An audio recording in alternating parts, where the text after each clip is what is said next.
रावलपिंडी की इंसदाद दहशतगर्दी अदालत से जहां वकला को बानी पीटीआई से मुलाकात के लिए इजाजत दे दी गई है, इस पर क्या तफसीलात देंगे आप?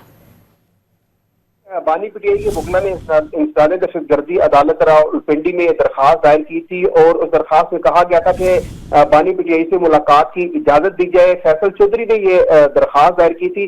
अदालत ने एडवोकेट मोहम्मद फैसल मलिक, गुलाम हसनैन, सुंबल राजा मतीन की मुलाकात के अहकाम जारी किए हैं। अदालत ने अपने हुक्मनामे में कहा है कि मुलजिम इस वक्त अदालती तहवील में नहीं, रावलपिंडी पुलिस की तहवील में है। वकला मुलजिम का हालिया जिस्मानी रिमांड चैलेंज करना चाहते हैं, तफ्तीशी ऑफिसर से मुलाकात करवाई जाए। अदालत ने अपने हुक्म में ये कहा है। अदालत ने अपने हुक्म में ये भी कहा है कि दरखास्त गुजार मुकदमे के तफ्तीशी ऑफिसर से राब्ता करे।